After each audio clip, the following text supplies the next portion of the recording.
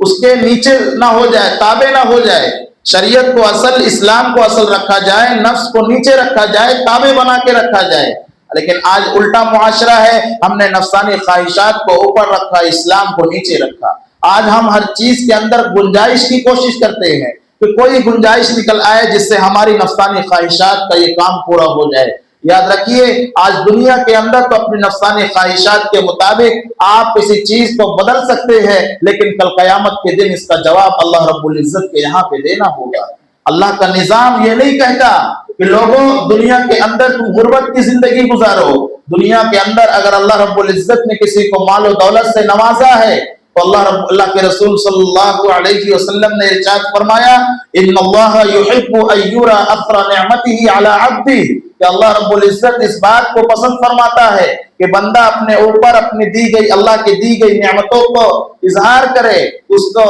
بہترین لباس میں استعمال کرے، بہترین کھانے پینے میں استعمال کرے، لیکن ساتھ ہی ساتھ یہ بھی بیان فرما دیا کہ اس کو اپنا معبود اور اس کو اپنا حاکم نہ سمجھ لینا، بلکہ اس کو حقارت کی نظر سے دیکھنا. اگر کسی چیز کو اختیار کرنا ہے تو صرف اور صرف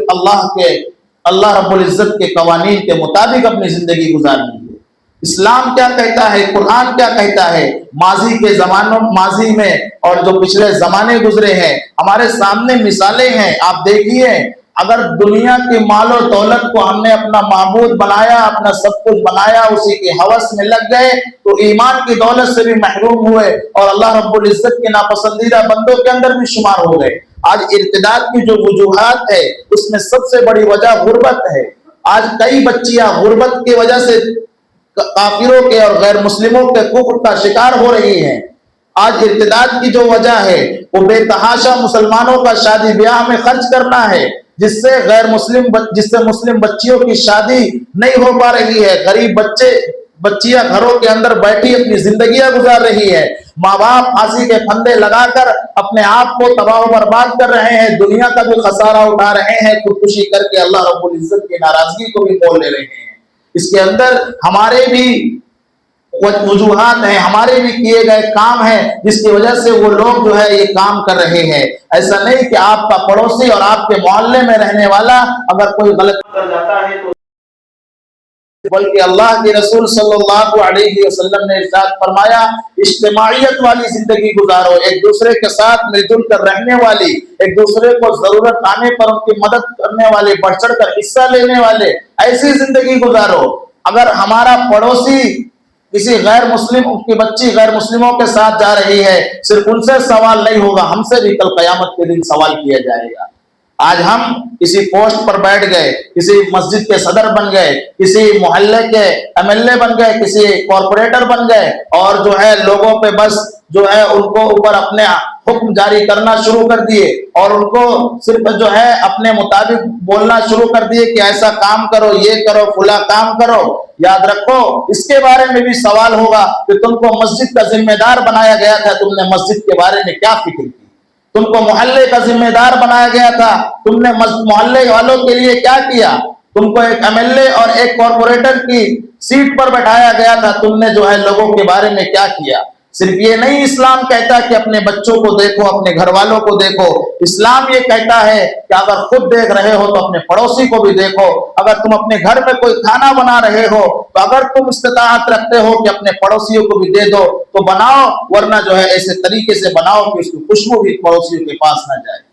یہ اسلام کا نمونہ ہے، یہ اسلام کا عمل ہے. اسلام ایسا نہیں کہ صرف لا الہ الا اللہ محمد رسول اللہ کلمہ پڑھ لینے سے اسلام کا کام ہو جاتا ہے، بلکہ جب ایک بندہ، ایک مسلمان، ایک انسان جب لا الہ الا اللہ محمد رسول اللہ کلمہ پڑھ لے، زبان سے اقرار کر لے، دل سے تصدیق کر لے اور اپنے عمل کے ذریعے کسی چیز پر وہ عمل، کسی رکن پر اسلام کے عمل کرنے لگے تو پھر اس کے اوپر شریعت کے حدود لاگو ہو جاتی ہے، شریعت کے تقاضے اس کے اوپر لاگو ہو جاتے ہیں۔ اللہ رب العزت کہتا ہے افتؤمنون ببعض الکتاب وتکفرون ببعض، کیا تم سمجھتے ہو کہ ایمان کے اوپر بعض،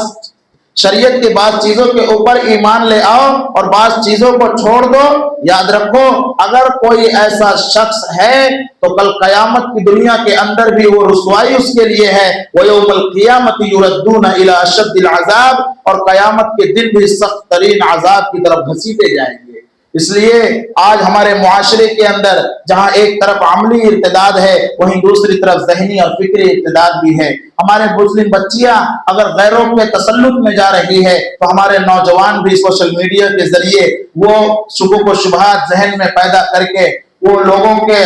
شکار ہوتے جا رہے ہیں، کبھی شکیلیت کا شکار ہو رہے ہیں، کبھی قادیانیت کا شکار ہو رہے ہیں۔ آج ہم خود اپنے ذہن کا استعمال کریں۔ اللہ رب العزت کل قیامت کے دن ہر بالغ شخص سے پوچھے گا کہ تم کو عقل سلیم عطا کی گئی تھی، ایسی عقل جو سلامتی والی تھی، جو سوجھ بوجھ والی تھی، جو سمجھ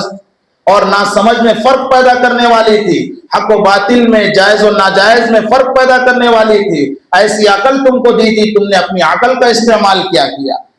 اللہ رب العزت نے ہم کو انسان پیدا کیا، انسان کے ساتھ ساتھ ایمان کی دولت سے نوازا، تو ہماری ذمہ داری ہے کہ ہم اللہ کے قوانین کے مطابق زندگی گزاریں، ہم اللہ کے وحدانیت کا بھی اقرار کریں، اس کی دعوت بھی لوگوں کو دیں، رسول اللہ صلی اللہ علیہ وسلم کی رسالت کا بھی اقرار کریں، اس کی دعوت بھی لوگوں کو دیں، آپ کے آخری نبی ہونے کی دعوت بھی لوگوں کو دیں۔ صحابہ کرام اس دنیا کے اندر انبیاء کرام علیہ السلام کے بعد سب سے پاک ہستیاں ہیں اور سب سے پاکیزہ انسان ہیں، سب سے پاکیزہ شخصیات ہیں، ان کے بنیاد ہیں، اسلام کی بنیاد ہے، اگر وہ نہ ہوتے تو اسلام کی جڑیں اتنی مضبوط نہ ہو پاتی۔ اللہ رب العزت نے ایسے ہی نہیں کسی کو صحابیت کا مقام دے دیا، بلکہ اللہ رب العزت نے چن چن کے لوگوں کو اللہ کے رسول صلی اللہ علیہ وسلم کے در پر لا کے جمع کیا ہے، تب جا کے انہوں نے اسلام کا ایک عملی مظاہرہ اور ایک پریکٹیکل طور پہ، تھیوریکل طور پہ، نظریاتی طور پہ ہر ایک طریقے سے اسلام کو پیش کیا ہے۔ آج ان کے بارے میں شکوک و شبہات ہمارے نوجوانوں کے ذہنوں میں پیدا کیے جا رہے ہیں کہ ابو بکر کا ایمان تھا یا نہیں تھا، حضرت عمر کا ایمان تھا یا نہیں تھا، حضرت امیر معاویہ، حضرت علی میں حق پر کون تھے؟ ہم سے یہ سوال نہیں کیا جائے گا، سوال یہ کیا جائے گا کہ بتاؤ تم نے نماز پڑھی تھی کہ نہیں پڑھی تھی، تم نے لوگوں کے حقوق ادا کیے تھے کہ نہیں کیے تھے۔ ایمان کے بارے میں اگر کوئی شک و شبہ میں ڈالنے کی کوشش کرے تو سب سے پہلا کام یہ کیا جائے کہ اپنے علاقے کے علماء کرام سے رابطہ کیا جائے اور ان کے ذریعے ان کا جواب دلوایا جائے۔ اگر ہم ان سے خود بحث کرنے، ان سے الجھنے جائیں گے تو وہ طرح طرح کی باتیں لا کر جو ہے ہمارے ذہنوں کو الجھانے کی کوشش کریں گے۔ ابھی ماضی قریب کے اندر کتنے نوجوان ایسے ہیں جو اس کا شکار ہو چکے اور نعوذ باللہ وہ دائرہ اسلام سے خارج ہو گئے، جنہوں نے ابو بکر کی صحابیت کا انکار کر دیا، حضرت عمر کی صحابیت کا انکار کر دیا۔ اس لیے اور جو چار مسالک امام اعظم ابو حنیفہ رحمۃ اللہ علیہ، وقت کے بڑے محدث امام شافعی رحمۃ اللہ علیہ، امام مالک رحمۃ اللہ علیہ، امام احمد بن حنبل رحمۃ اللہ علیہ، یہ چار لوگ جو ہیں انہوں نے کوئی نیا دین اسلام کے اندر پیدا نہیں کیا ہے، بلکہ اسی طرح جس طرح اللہ رب العزت نے نبی کریم صلی اللہ علیہ وسلم پہ اتارا، اسی شریعت کو دنیا کے اندر کتابوں میں جمع کر کے پھیلایا ہے۔ پہلے کتابوں کے اندر جمع نہیں تھا، ان چار مسالک کے لوگوں نے، ان چار اماموں نے دین اسلام کو مدون کر کے کتابوں میں جمع کر کے لوگوں تک پھیلایا ہے۔ خود امام ابو حنیفہ رحمۃ اللہ علیہ کے بارے میں لوگ کیا کیا نہیں کہتے ہیں، حالانکہ امام ابو حنیفہ رحمۃ اللہ علیہ نے امت مسلمہ کے اوپر وہ احسان کیا ہے جس کا قرض کبھی مسلمان چکا نہیں سکتے ہیں۔ آج جو ہمارے گھروں کے اندر اسلامی تعلیمات ہیں، آج جو ہمارے مسائل شریعت کے مطابق حل ہو رہے ہیں، امام ابو حنیفہ رحمۃ اللہ علیہ نے راتوں رات قربان کر کے احادیث کا مطالعہ کر کے مسائل کو نکالا ہے۔ آپ بتائیے آج کے اس جدید دور کے اندر کوئی جدید مسئلہ آئے جو نئی ٹیکنالوجی کے اعتبار سے ہو، جس کے بارے میں نہ قرآن کریم میں ذکر ہو نہ حدیث میں ذکر ہو، تو اس کے متعلق اگر کوئی مسئلہ معلوم کرے تو ہم کس کے پاس جائیں گے؟ کہ ہم اپنے نفس کے مطابق عمل کرنا شروع کر دیں گے؟ نہیں، بلکہ جو اللہ کے رسول نے جو طریقہ بتلایا کہ سب سے پہلے قرآن میں دیکھا جائے، پھر حدیث میں دیکھا جائے، پھر یہ دیکھا جائے کہ امت اس بات پر متفق ہے، پھر یہ دیکھا جائے کہ عقل کیا کہتی ہے۔ عقل کو آج معیار بنا لیا جس کا چوتھا مقام ہے، اور قرآن کو جو ہے ہم نے چوتھے پہ جار دیا جس کا پہلا مقام تھا۔ ان چار اماموں نے یہی کام کیا ہے کہ انہوں نے دین اسلام کو کتابوں کے اندر مدون کیا، بڑی عرق ریزی اور بڑی محنت کے ساتھ، جفاکشی کے ساتھ مسائل کو نکال کر امت کے سامنے پیش کیا ہے۔ اور اتنا کرنے کے بعد بھی امام ابو حنیفہ رحمۃ اللہ علیہ کی شخصیت پر قربان جائیے، انہوں نے کہا کہ اگر کوئی میری بات اسلام کے حدیث کے خلاف ملے تو میری بات کو دیوار پہ دے مارنا، حدیث کے اوپر عمل کر دینا۔ پھر اعتراض کس بات پر؟ اس لیے ضروری ہے کہ اللہ رب العزت کے اس قوانین کے مطابق اپنی زندگی گزاری جائے، ایمان کی حفاظت کی جائے، اور جو دعا بیان کی گئی اللہم انی اسألک ایمانا لا یرتد ونعیما لا یزول، اس کا اہتمام کیا جائے۔ اللہ رب العزت ہم سب کو دین اسلام کے مطابق زندگی گزارنے کی توفیق عطا فرمائے، ہمارے بچوں اور بچیوں کے، ہمارے نوجوان دوستوں کے ایمان کی حفاظت فرمائے۔ وآخر دعوانا ان الحمد للہ رب العالمین۔ آنے والا اتوار اس مہینے